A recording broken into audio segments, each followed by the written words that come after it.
Good evening. Welcome once again to the second edition of News Tonight. It's me, Micheal Lukomwa, and we go straight to what we have for you this evening. Elizabeth Nakakoni joins us for sign language interpretation. President Yoweri Kaguta Museveni has emphasized the need for the East African community to have political federation, saying their strategy was to address the problem of poverty and strategic security. He was addressing the opening of the special session of the East African Legislative Assembly at State House in Entebbe.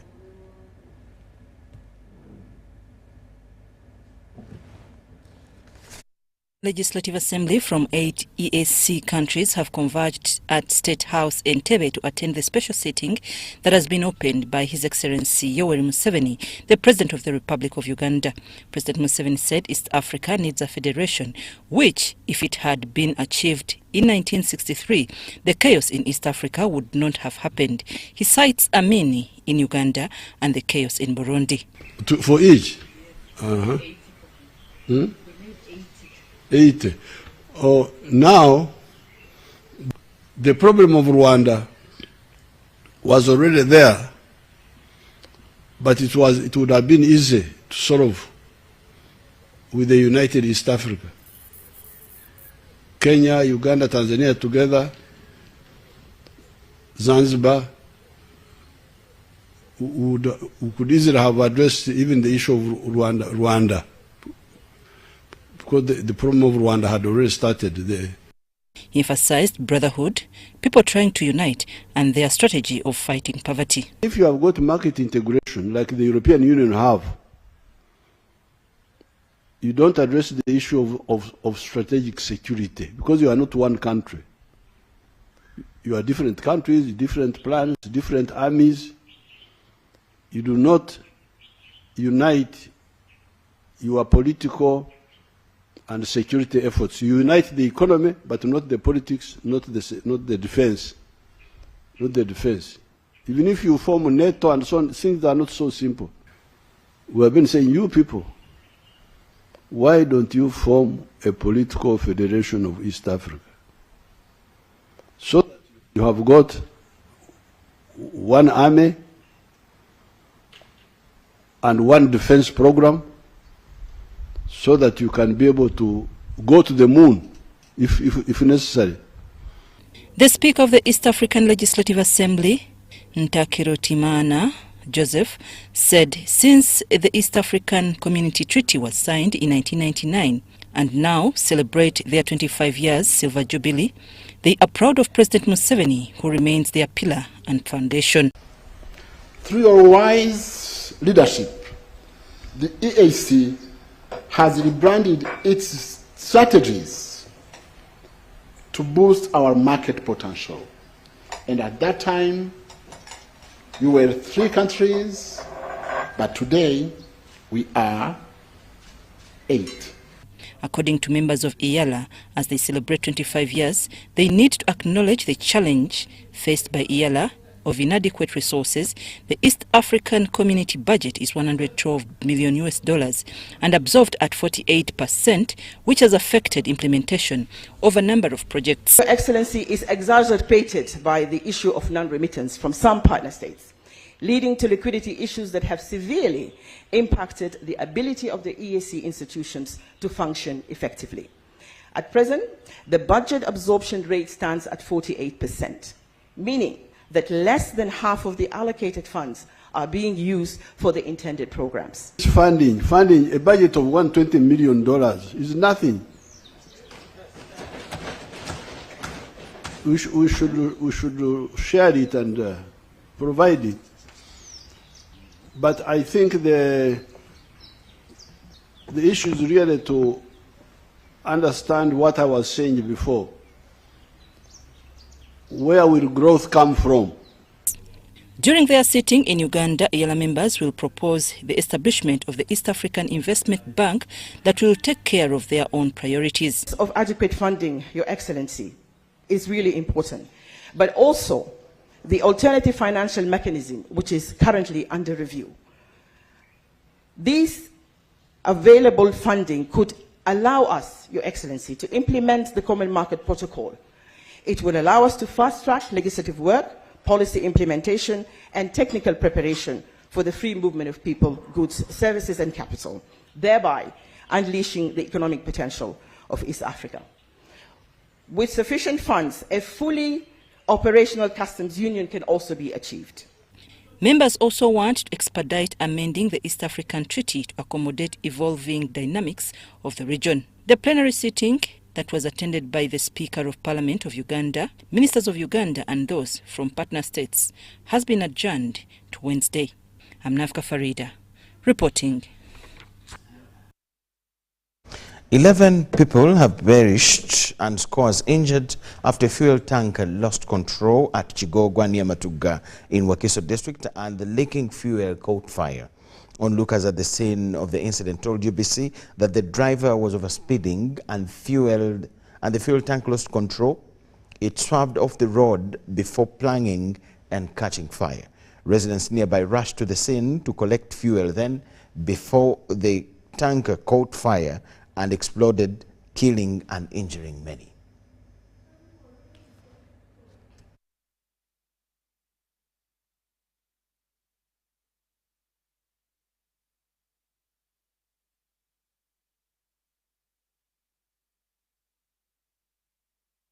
On this Bombo Road, we have not yet ascertained whether the problem was the vehicle or the driver.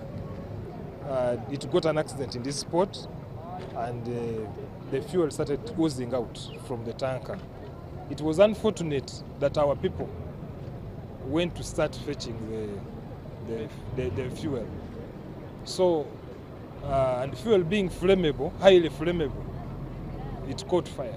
Because there was one lady who was roasting her maize there.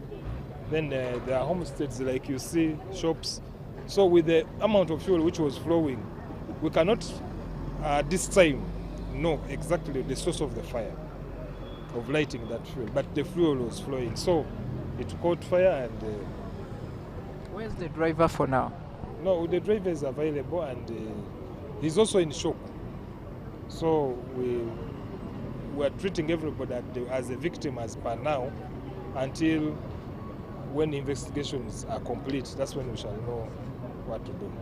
But at the moment, it is about rescue and making sure that the people are safe. Do you confirm the numbers so far? No, we cannot confirm the number currently because the team is still on ground. As you see, some bodies are so burnt that you cannot even ascertain whether it is one body or two. So the team of forensics is on ground, supported by our sister forces also, that we are ascertaining, removing the bodies as we tabulate them. So the data is going to come. We shall give you a proper report when we are done with the scene, management of the scene. Evacuation of the bodies which are part of the accident which happened in this area. Government has been applauded for upholding the basic human rights of refugees through ensuring their dignity and safety. This was during a meeting of Prime Minister Robin Nabanja with the Muslim Charity, a UK-based non-government organization, at her office in Kampala. In another development, Prime Minister Robin Nabanja has been recognized by Centenary Bank for winning a United Nations Global Award recently. Currently, Uganda hosts about 1.7 million refugees. Majority of them are from South Sudan and the DRC.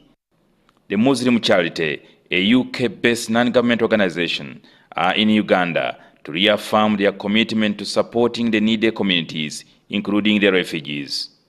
I normally tell to the people and to the public when we meet them that we should learn from Uganda. This is one of the countries which upholds the right of the refugees that we have not really come across.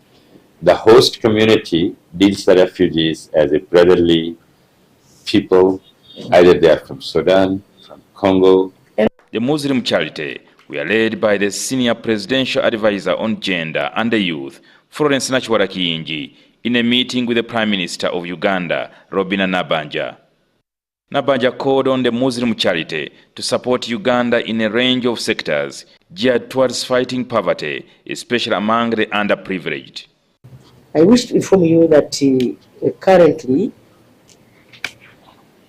Uganda's refugee support has declined from US dollars 432 million to 139 over the past 5 years. And yet Uganda is one of the leading refugee destinations in the world. By working together, we can ensure that our initiative we have a lasting impact and also contribute a more equitable and supportive environment for refugees and their host communities. In another development, the Prime Minister has been recognized by Centenary Bank for winning a United Nations Global Award. The Prime Minister was among the 10 women who were recognized globally last month in New York for outstanding contribution for her selfless service to the community. Centenary Bank today joined the United Nations also to recognize her, presented by the Managing Director, Fabius Kasi. The Prime Minister was also given a statue of the Holy Mary. However, Nabanja expressed concern over the high interest rates by commercial banks, which she says have enslaved the poor Ugandans. Definitely they will not pay, they will default because the profits are being shared. Maybe they are taken all, you will also take your money in the process of paying interest. And then there is a way you people can collaborate through an organization. I don't know whether you have it as banks in this country, so that the interest rates are minimal. One of them is the cost of operations, cost of fuel, cost of electricity. Fortunately, they are coming down, and once they do, we will be seeing the interest rates come down. So cost of operations are high, cost of funding is also still high. That's why when we got money for growth at 2%, we can afford to give it away at 10%. Because the cost of that money is much lower. But if you look at how we source money as banks that we use for lending, leave alone the money we get through deposits, it is at a high cost. Then the third thing, of course, is when government comes and borrows from the public-private sector, it also offers competition. And of course, banks will want to put a lot of their money to government. So if government can also manage their borrowing from private sector. Prime Minister also expressed concern over the bank failing to extend their agricultural credit facility, government channeled to commercial banks to aid farmers in the country. The agricultural credit facility is my major concern. That money started long ago. Government gave me this money, including Centenary and many other commercial banks. You sat on it. Right, Honourable Minister, we did it. That money sits at Bank of Uganda. And every time people come to us to apply, we forward the applications to Bank of Uganda. So there is a whole range of processes that it has to go through. It doesn't sit with us. It's heavy. You are also heavy. Two distinguished professors, including Frederick Sempewa and Agasha Mugasha, have tipped the Parliamentary Committee on Legal and Parliamentary Affairs to consider maintaining the Law Reform Commission contrary to a proposal to abolish the commission. The law dons assert that abolishing the Law Reform Commission will see the country losing the expert touch and the autonomy of its functions. This move to abolish the Law Reform Commission is part of the ongoing rationalization of government agencies exercise being handled by Parliament. That was the first cabinet. Due to excellent and service in the field of law in the country, the Parliamentary Committee on Legal and Parliamentary Affairs invited two distinguished professors of law, including Frederick Sempewa and Agasha Mugasha, to listen to their perspective on the proposal to abolish the Uganda Law Reform Commission. But the bill would destroy something that we've worked on for generations, and if we abolish it or reduce its effectiveness, I believe we would have committed an intergenerational error. We would have disadvantaged the future. The Commission has showcased its expertise in advising, revising and making research on the important laws for Uganda. The Commission is also responsible for translating and transcribing sets of laws, including the Constitution. The functions are what the law dons think can only be done independently. because it is a very specialized agency which requires to have people of expertise, people who are committed, and who can work independently of government opinions. Former chairperson of the Law Reform Commission, Agasha Mugasha, says the technical team working with the Law Reform Commission cannot in any way be at the bottom of a wider institution, yet they need to make independent recommendations. It adopts an independent methodology. Government doesn't tell them how to go about things. They want a result, and it reaches independent recommendations. In my time as chairperson, there was no single time when the Attorney General says, you need to reach this conclusion. Said, go do this, bring me a result. And that is the independence that we are talking about. We told the committee is that we are going to lose this expert touch and autonomy that is required because the Commission does act in many cases on the initiative of government. I must thank Professor Sempewa. I know how busy they are for dedicating time to come and interact with us and make an opinion on such a very crucial matter for the benefit of all Ugandans. The rationalization of government agencies is ongoing. Daniel Mugoya, Gloria Gutabinji, UBC News. Tonight, Ministry of Finance, Planning and Economic Development is yet to respond to the queries raised by the Leader of Opposition, Joel Senyonyi, on the management of Rocco Construction Company. Minister of State for Finance, General Duties Henry Musasizi lashed at the LOP's action of the oversight visit to the headquarters of Rocco, questioning the procedure. This led to verbal exchange among a section of MPs, and from Parliament, Daniel Muga reports.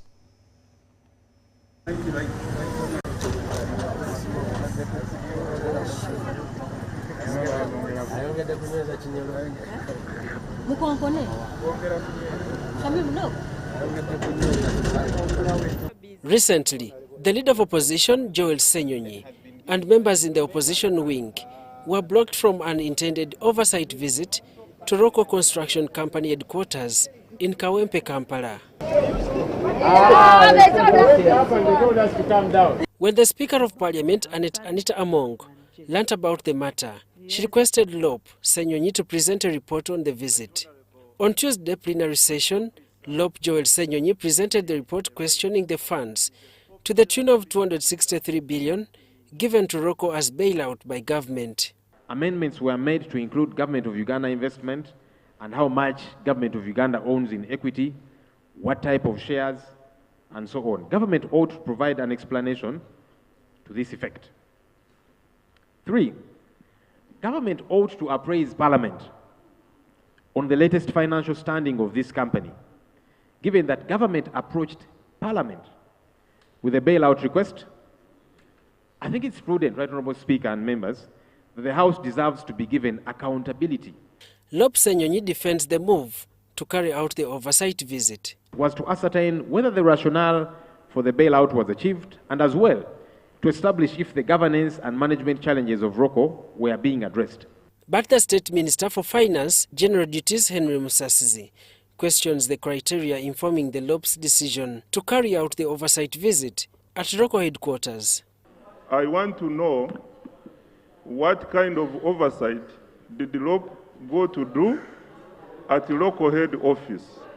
Meeting of such a nature, if you wanted to meet the board of Rocco, you would have invited them to Parliament. Site visit, you see the site. This raised mixed reactions. Honourable colleague, I want to encourage you to reread the Constitution, to reread the Administration of Parliament Act, and to reread our rules of procedure, which provide for the functions of the Leader of the Opposition. One is to keep the government in check. Ours is an oversight role. And as I have emphasized, Honourable Speaker, it's actually not just my role. It is the role of all of us. When you go out there, I want to request both the Leader of Opposition and the committees that you give us ample time always when you want to visit an institution. The visit was turned down in a letter addressed to Lop Senyonyi by the ED of Roko Mark Koela after Lop Senyonyi wanted to engage the management team at Roko and find out why most of the projects under Roko have stalled. But all said, Honorable Minister, we have our money that is with the Roko. We need to know how the money is being used. We need, and most importantly, what members are asking about this building here. This is our building. Daniel Mugoya, Gloria Gutabinji, UBC News. State Minister for Finance, I beg your pardon. The United Nations High Commission for Refugees, High Commissioner Filippo Grandi, wants more development assistance for refugees be geared towards making them self-reliant as long-term solution for managing refugee influx in Uganda. He was visiting Ramwanja refugee settlement in Kamwenge district.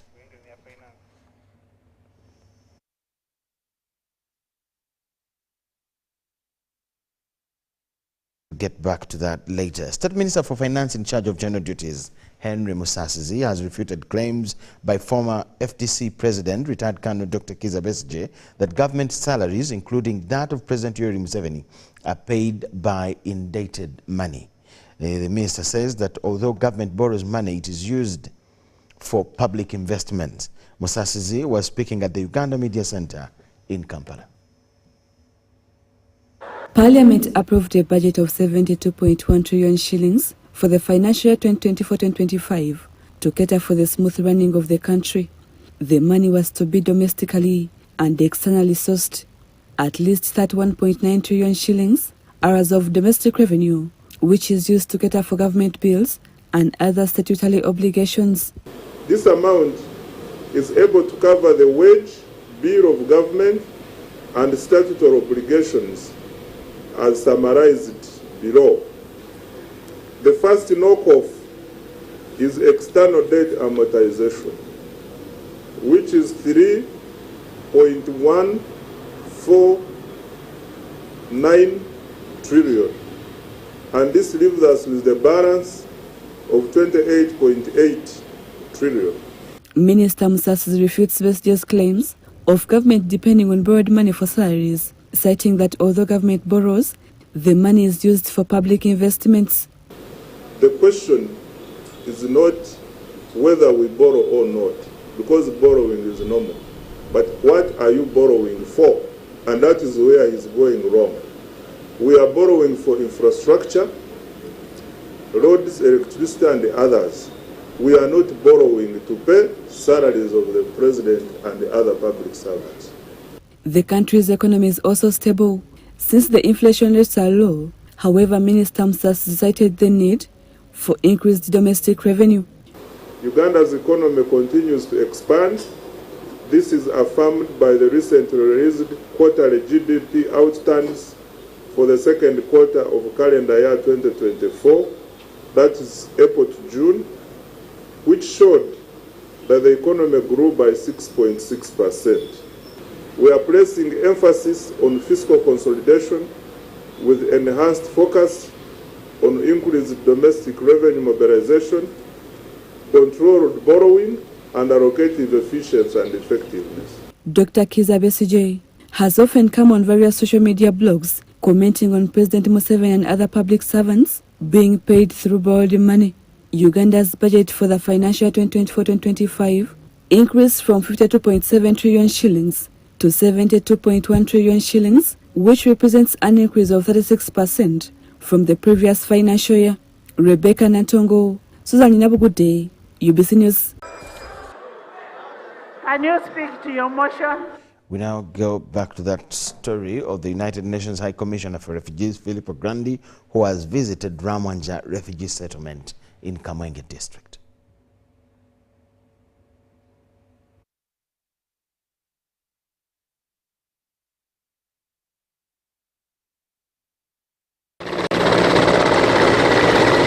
It was joy and jubilation as the High Commissioner UNHCR Filippo Grandi visited the Ramwanja settlement in Kamwenge district to assess the refugee response status. Ramwanja settlement in Kamwenge district is one of the 13 refugee settlement areas. The area has about 99,000 refugees, mainly from DRC and South Sudan. Ramwanja settlement camp experiences a high influx in refugees. Current statistics show that Uganda is a host to approximately 1.75 million refugees, specifically 9,000 refugees. Recognizing that in a long-term displacement, food aid alone may not be sustainable, especially in light of increasing wars that continue to displace people, the UNHCR High Commissioner Filippo Grandi emphasized the idea of making refugees self-reliant and resilient through economic programs. Traditionally, refugee situations were supported by humanitarian funding. This has been the case for a long time. But already many years ago, we realized that humanitarian funding is not enough when refugee situations in particular last for many years. But when the situations last for a long period of time, you see very easily that very quickly you have development needs coming up. Children need to go to school. And healthcare needs to be preventive, needs to be more predictable.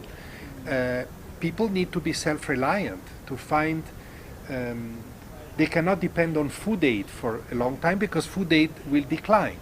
So you need to make them self-reliant. So what we have done is that we have tried to empower them by, first of all, our policy allows them to work.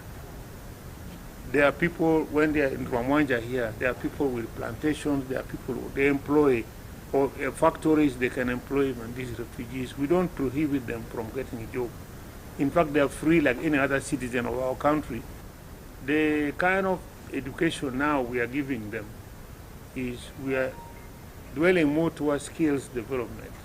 Out of $363 million UNHCR pledged to offer Uganda this year for refugee response, only about 42% has been availed so far. To the international community, help Uganda respond to that in the good way that it is already doing. Help them strengthen their education and health system. At Mahani Reception Center, we meet Masuk Samuel, who had been a student in Senior 3. With dreams of finishing school and building a future, his father was his everything, the provider, protector, and the anchor of his family. Now Masuk, his mother, and his 7 siblings are left to navigate the overwhelming challenges of refugee life without him. The loss of his father this year in May compounded the misery of this 18-year-old student. It has been so hard for us since we lost our dad. He was everything to us. He was the one supporting our family and doing everything to the family. Then since we lost him, life just changed like that. Things became hard. The stories of Masuk and others are a reminder of the pressing need for increased support for refugee settlements like Ramwanja, among others. In these settlements and the temporary shelters lie these young refugees. They cling to the belief that there is still something left to fight for: hope, dignity, and a chance at life. Crispus Alinitwe, here in Ramwanja, Kamwenge district.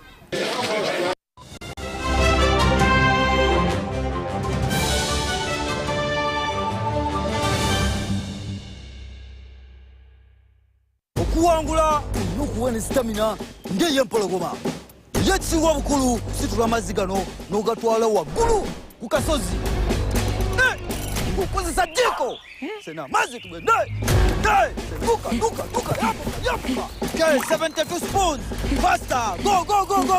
Okuwangula kuzibu ne bw'okozesa MTN Momo wangu. Sasula obagula ne Momo okufuna omukisa okuwangula mobile money buli lunaku. Kozesa Momo app oba nyiga *165*3#. It's true what people say, that when I wash and you wash your hands with soap, we'll have less infections as Ugandans. After all, it's hands that handle money. It's hands that feed us. Hands that prepare soil for farming. Hands that we use to learn. And hands that we use for fun. When I wash and you wash, it means clean hands for all. So, wash your hands with soap and clean water regularly to keep away infections and disease-causing germs. This message is from the National Handwashing Secretariat with support from UNICEF. Do you need data collection services, data analysis and reporting, monitoring and evaluation systems? Then contact Mold Technologies, a professional research firm that has provided many organizations with timely research solutions for over 15 years. For more information, visit www.mt.co.ug or call us on 0704 913 399 or 0782 602 963. Visit our office in Kampala at Sayuni Complex in Tinda. Mold Technologies, your professional research firm.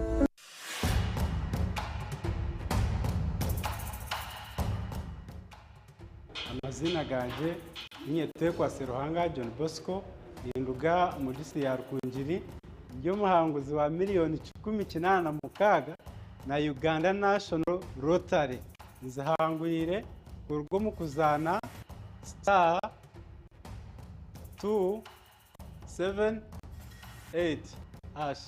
ngafuna message eriko mu y'umuhanguzi nashemerera konka nabaza kugira ngo nebi abafere sente ziriyo zono kaziko nazihangwire. Uganda National Lottery. Dream, play, win. Participants must be 18 years or older. Play responsibly. The Uganda National Lottery is operated by Ituba Uganda and regulated by the National Lotteries and Gaming Regulatory Board.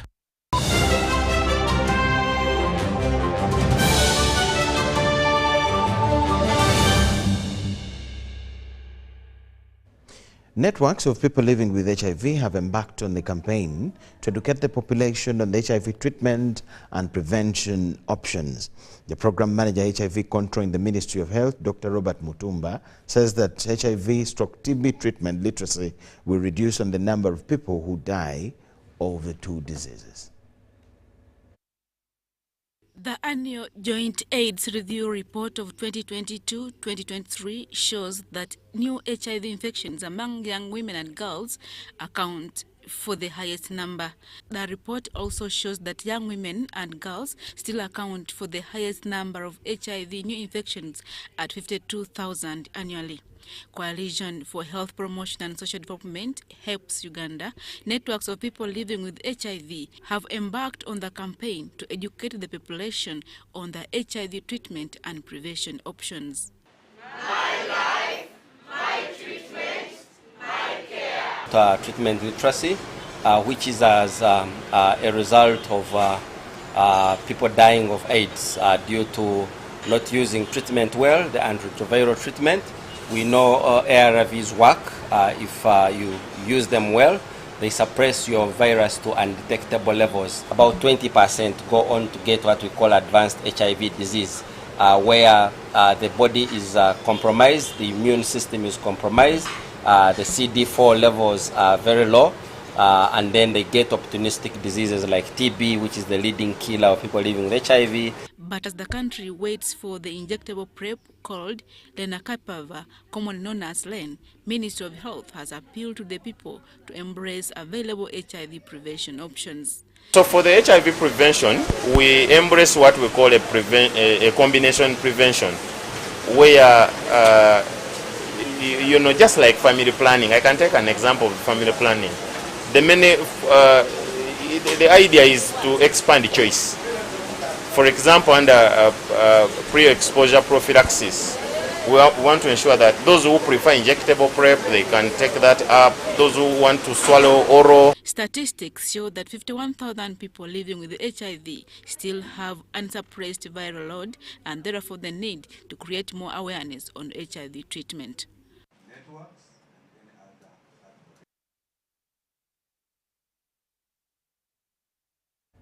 The Archbishop of the Church of Uganda, the Most Reverend Dr. Stephen Samuel Kazimba Mugalu, has urged all religious leaders to have a collective voice while addressing the increasing cases of teenage pregnancies and high new HIV infections among young girls and women.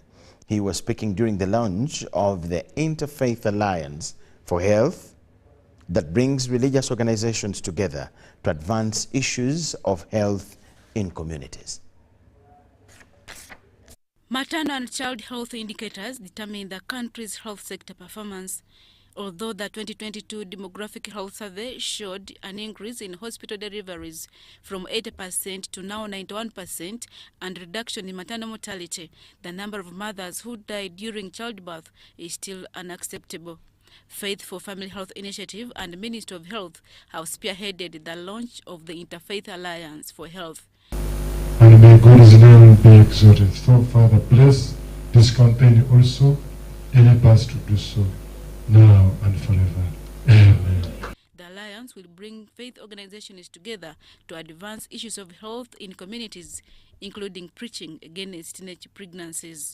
Our collective voice as religious leaders reach far beyond the walls of clinics and hospitals. We are uniquely positioned to influence attitudes toward family planning, maternal health, and safe childbirth. Through our ceremonies, our preachings, community outreach, and pastoral counsel, we can create a culture that promotes healthy pregnancies, safe deliveries, and thriving children. And it's a common factor that we do not want to deviate about. So political issues be left aside, and let us continue to be together on this mission of saving humanity. Interfaith Alliance is to bring all the different faith, the interfaith religious leaders who we train as champions to make sure that they advance health issues. And we are going to continue to build the capacity of these religious leaders. Apparently, we built the capacity of 200 religious leaders in 20 districts and national level, including our eminent religious leaders. We want to expand and make sure that we cover more districts in the country. We are also going to ensure that we equip them with the knowledge and the materials so that they advance health. The Ministry of Health acknowledges the contribution of religious leaders in health advocacy. Partnership has always been there, but today we are trying to reactivate it and strengthen it. The point is, these religious leaders of all faiths, every week, they have big audiences, right from the village level up to the national level. Every week, big audiences which come on their own. So if we partner with these religious leaders and we give them the correct messages, they would be very, very good stakeholders to pass these messages to our people. The Interfaith Pre-Safe Motherhood Conference was on the theme, strengthening community engagement for sustainable maternal and child health. Adia Nakote, UBC. Champion also. Youth climate activists in Uganda have called upon the International Monetary Fund and the World Bank to create fair financial policies for countries in the global south. The young climate activists come at a time when the IMF and the World Bank are holding the Bretton Woods Conference in Washington. The young climate activists carried placards with inscriptions urging the international lenders to cancel debts for the poorer nations that grapple with the effects of climate change. IMF. They later addressed a joint press conference in Kampala. It's important for us to know that IMF and World Bank are currently holding their annual meeting in Washington, D.C. An opportunity for us to get involved by formulating just and fair reforms.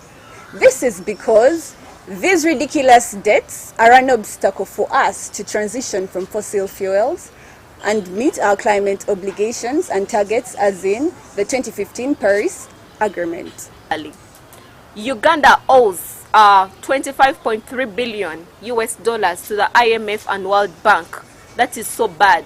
And this money should be invested in education, healthcare, and climate resilience. Developing nations such as Uganda struggle to meet their debt obligations, so the young activists believe countries in the global south should reaffirm their position on the global financial system. For Uganda to meet its climate targets and achieve the requirements of the 2015 Paris Agreement, number one, we call on the IMF and World Bank to consider and prioritize debt cancellation for developing countries.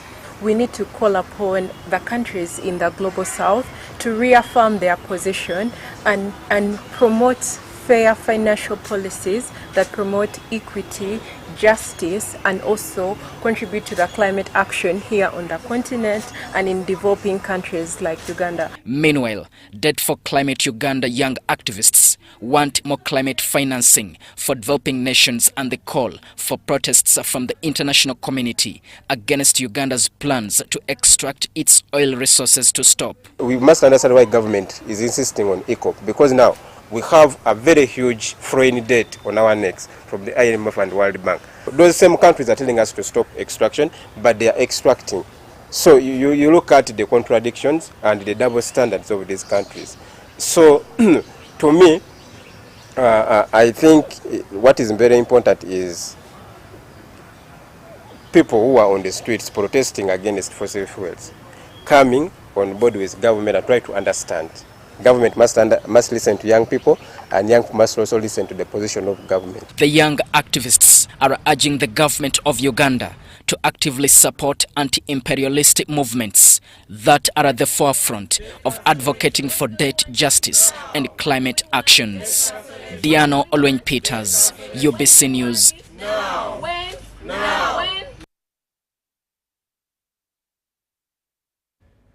Boys from various schools in and around Kampala have come for the Muslim Boy Child Conference 2024 and a groundbreaking event by Stepping Stone Platform and Muslim Channel. The conference will address challenges facing the boy child in today's society and the importance of digital literacy for all Ugandans. The Undersecretary of the Ministry of ICT and National Guidance, Ajit Sophia Nantongo, represented the ministry. With Muslim Channel to have a campaign of mindset change, especially for the boy child. On behalf of the ministry, the Undersecretary of the Ministry of ICT and National Guidance, Ajit Sophia Nantongo, highlighted the need for parents and organizations to give the same level of attention to boys as they do to girls. Society, government has really invested a lot in empowering, in training the girl child, and the boy child has been left behind. The boy child is so knowledgeable about so many different things, but unfortunately does not know how to handle an empowered woman. She also stressed the changing technology, urging everyone to adopt digital literacy. It is all about, it is a really shared, value-shared concept. Community programs. Mumizikiti, abana babade basoma Qur'ani, basoma dini. All these can be integrated. No banga mu kifo ky'okusomesa abaana abatano kubanga abamu tebasobola kutambula genda ku muzikiti kusoma. Emisomo tugiteeka ku mikutu ne tusobola okubasomesa online. Ne tusobola okubasomesa dini online. This is how we will be able to embrace this digital literacy in a positive way. The CEO and a deal group of companies, Haj Dr. Sadal Nsoki, criticized the trend in developing countries adopting foreign languages in place of indigenous ones. That mindset where you have to speak this language, I'm speaking now. Why? If I'm in my own country, if it was in China, over Russia, told you, haven't you had Putin? He has everything, he speaks in Russia. Why are we speaking English? Don't we have our local languages? Why don't we promote Kiswahili? So that East Africa is entangled in one body. Ambassador Shea Yahya Semudu encouraged the boys to focus on perfecting what they learn. Abasajja be b'amaanyi ku bakyala bambi ne batunuulirwa ng'ab'amaanyi ne babeera nga tebayambibwa where they need help. Otunuliro lwa leero omulembe guno omuzibu social media awambye buli wamu mwenna mumanyi ebizibu ebiri mu maka bannanga abakyala ennaku zino nga bakambwe abakyala nga babonyaabonya abasajja. The atmosphere at the conference was charged with enthusiasm as boys participated in various sessions and listened to the keynote speakers who addressed issues relevant to their development. Of Muslim Channel, championing this campaign of Boy Child together with the Stepping Stone, we formed that joint venture to move an SPV, which is a special purpose vehicle that is to enhance self-development and faith activities among the young boys. That is looking at a bigger thing, whereby we realize that the boys somehow have felt as though they don't matter, whereas they do in this society. We need a generation where the boy, the young men, can actually be able to play their primary roles and responsibilities. In this era, we are looking at using AI, machine learning, mentorship in both soft and hard skills to ensure that we use that in addition to the Islamic principles to be able to have a holistic child who is resilient and very productive. Crispus Arinitwe, Jamil Sekaja, UBC News. Residents of Sironko Town Council have received non-food relief items from Uganda Red Cross Society with a call to relocate to safer areas. Survivors of the Thursday downpour in Sironko district, most of whom are single mothers, told UBC that they are now taking refuge in their churches and neighboring houses. Kati empewe nesitula enyumba nantwala amabaati nengerana negasuula eri kati agana amayinja gava ku gudu kubbali gagwa negankuba okugulu omwana omulala negamukuba ku mutwe.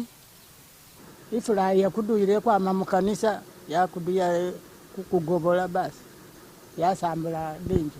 Amaazi gatonya mangi nnyo enyumba negwa enkuba yali nyingi eyo musozi amazi negaja negadestroyinga. The Red Cross Society and the Office of the Prime Minister has provided victims with non-food relief items.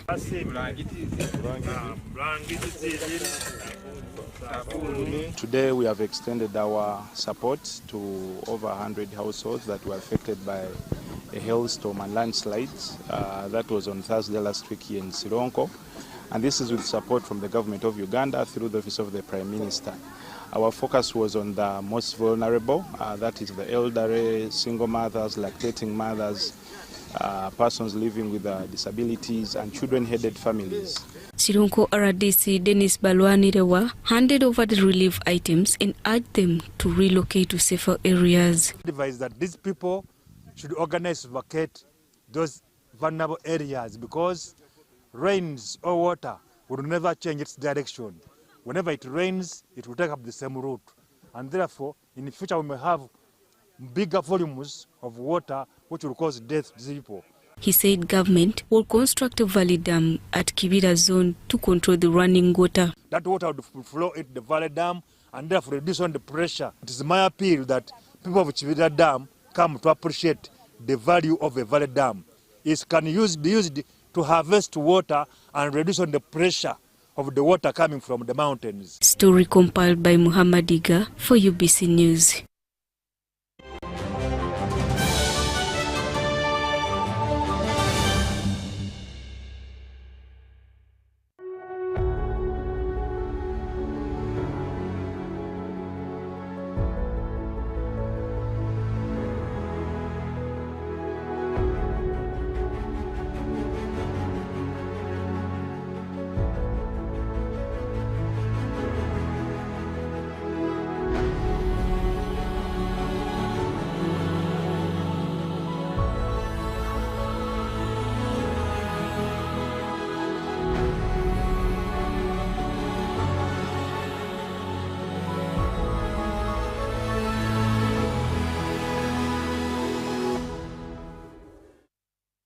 The East Africa UK Tourism and Culture Expo 2024 is here, happening on 8th and 9th of November 2024 under the theme Enhancing Tourism as Engine for Social and Economic Transformation on the sidelines of WTM London at the Rembrandt Hotel, 11th Thalo, PI South Kensington, London, SW7 2RS, United Kingdom. For tickets, exhibitors will pay £1,000 and participants will pay £300. For more information, call +256 787 096 100 or +254 795 806 969. Visit www.eaukTourismExpo.com to register.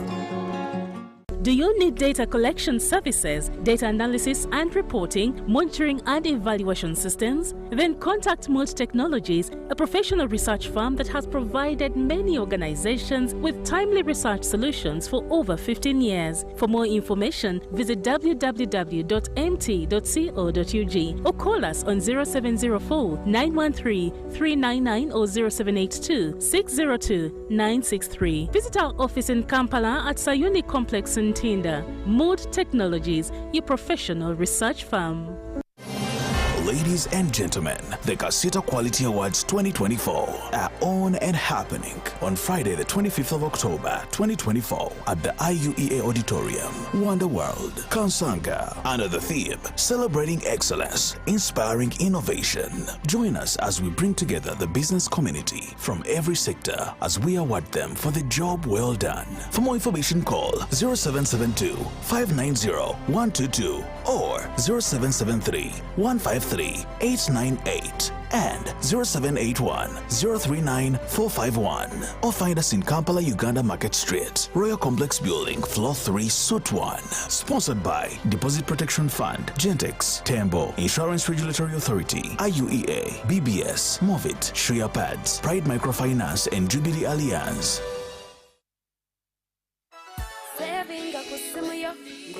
In the heart of Uganda, a financial revolution is happening. We were once left out, saving the old-fashioned way, with an unexpected saving spot, keeping it too close for comfort. But now, we found a better way to save and manage money. Download the Wendy app from Google Play or App Store or dial *229#. With Wendy, your money is safe and you can earn interest daily. Visit your Google Play or App Store or dial *229# to register. Wendy Wanawoli.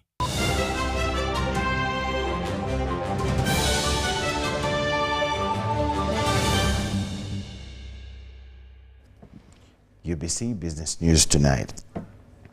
Equity Bank Uganda has mobilized Indian investors to exploit the conducive investable climate in Uganda. State Minister for Investment and Privatization Evelyn Anite opened the conference and commended the bank for steering the India-Uganda trade mission. The India-Uganda Trade Mission Conference, intended to mobilize the Indian investors, appreciate the attractive investable climate in the Uganda's economy. Now, to build resilience, we believe we can take advantage of what we have naturally, which is agriculture. We increase agriculture, we increase capacity in agriculture, we increase storage and manufacturing and logistics, and then we find markets. Now, these investors are going to help us with all those things: increase capacity, make sure we mechanize agriculture, increase manufacturing and industrialization, add value to our agricultural product. The mission is expected to integrate micro, medium and small-scale businesses into the international trade value chain. Ugandans don't come in to just trade. Come in, invest, build capacity, trade in-country, in intra-country as the East African Community, COMESA, Africa Trade Area, then export. Either way, you're adding value. So that is what the various areas of being able to invest in is what we have seen. You know about companies like Tata, they're already here. The Minister for Investment and Privatization, Evelyn Anite, commended the Indian community for their commitment to power investment in Uganda. That we will not charge you for the land in our parks. Now, this time it's not the industrial parks, this is our national game parks, where you'll be able to see, coexist with the lions, coexist with the chimpanzees, coexist with the giraffes, coexist with the zebras, and it's amazing. Our tourism figures are looking very good, but because if you come, it is going to look better. The Indian investors will interact with Ugandan investors to find strong areas of collaboration through the private sector foundation. We must also explore new avenues for collaboration in emerging fields such as artificial intelligence, biotechnology, space and defense manufacturing. Generative AI in agro-processing is also looks very promising, and that is a field that we would like to really explore, as India has taken strides in cementing its place in AI and its uses in different industries. If we team up Africa and Uganda and India, I can assure you we'll be able to achieve what is your slogan, Incredible India, and it shall be an incredible world. Because the Indians are very intelligent and you have advanced technology, but the Africans, we are blessed with the natural resources.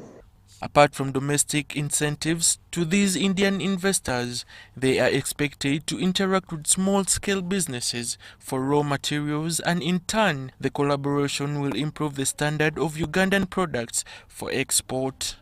Komagum Rogers and Abdul Nasir Lukomwa for UBC. We now continue with the second part of our three-part series of Uganda's energy transition agenda through the lens of the Uganda and the Ugandan economy. The energy transition agenda aims to chart a course towards sustainable energy sources while ensuring broader stakeholder participation in this journey.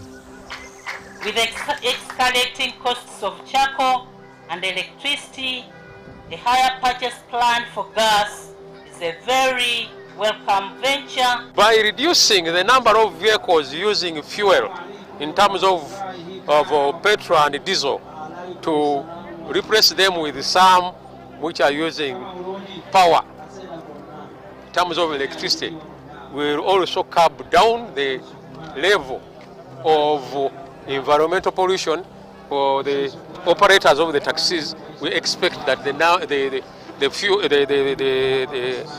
the cost is much likely to go down. Wow, fantastic.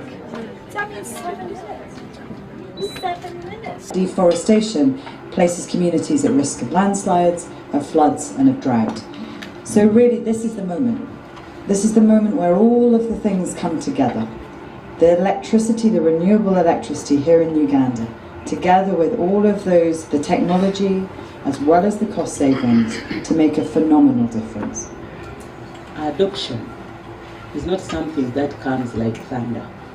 It is a process for people to adapt, the change from one system to the other. The introduction of innovative appliances like the electric pressure cooker has transformed the way food is cooked at home, making meal preparation faster and more energy efficient and convenient. From the time we got the EPC, previously we used to use like 2 bags of charcoal in a month, and each bag of charcoal was for 60,000, that is 120 in a month.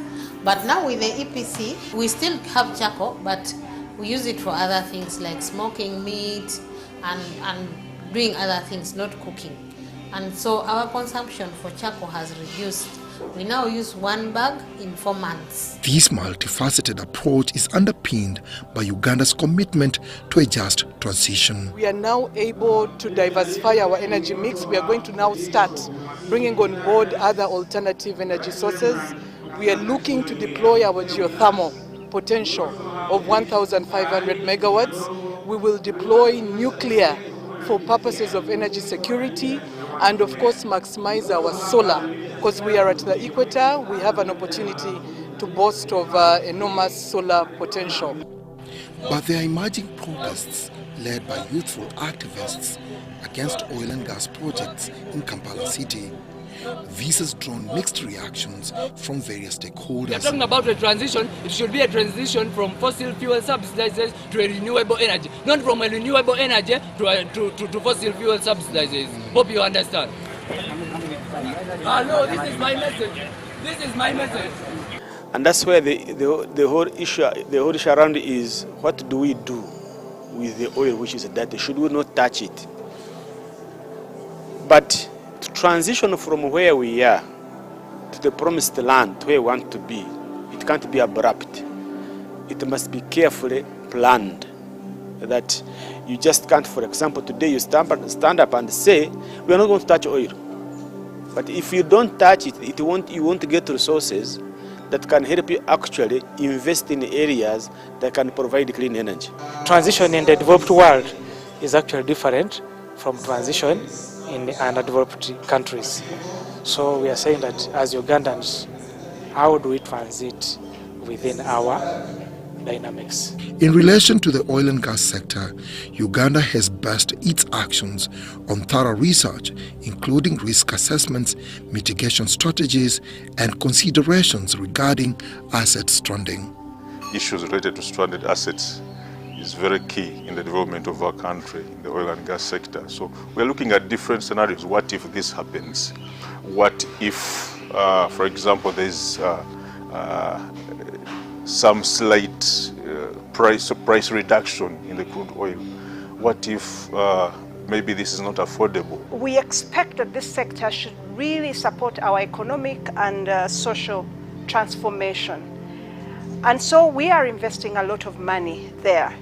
And the reason why, as researchers, as a university, we want to be able to contribute to this debate is because we want to lend our voice, to decision making, to policy making, by generating some evidence about how this energy transition, the global energy transition, is not a Ugandan energy transition, but the global energy transition towards renewables might affect our investments. It is widely acknowledged that oil and gas ventures carry inherent risks, particularly for Uganda, which is navigating these waters amid a global shift towards green alternatives.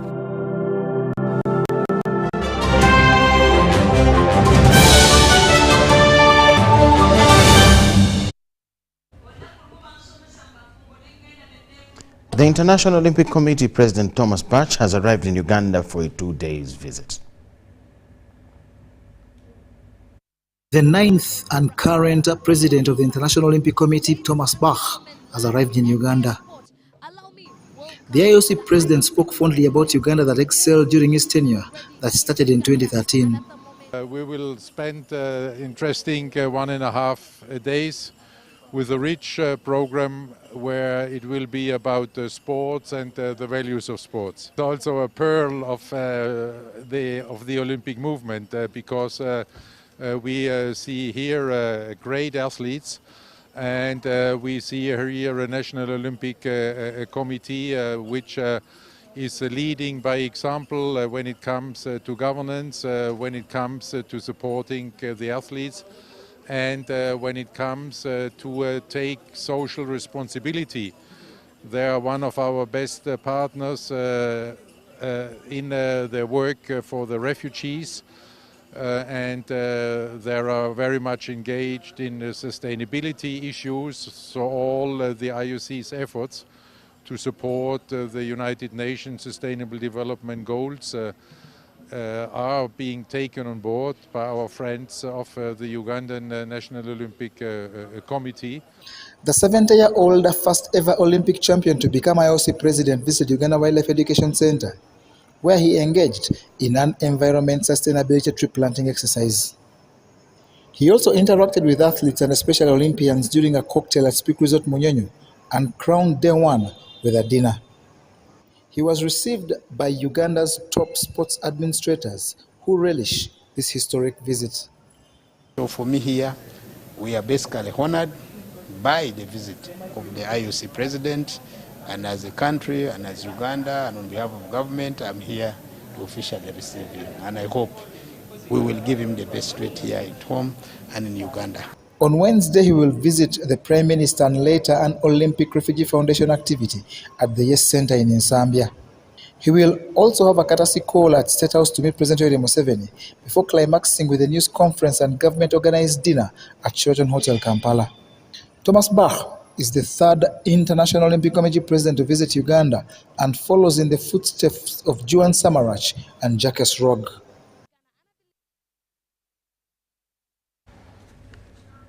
That is all we had for you tonight. Thank you so much for watching from wherever you are. My name is Micheal Jordan Lukomwa with Elizabeth Nakakon and the whole team. Wish you the best of the night. Bye-bye.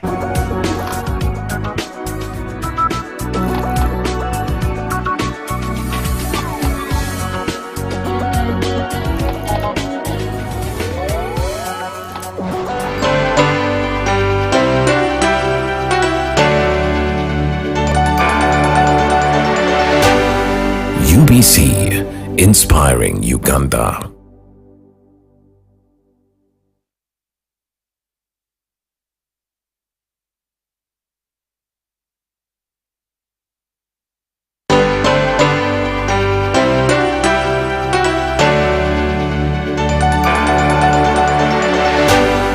UBC, inspiring Uganda.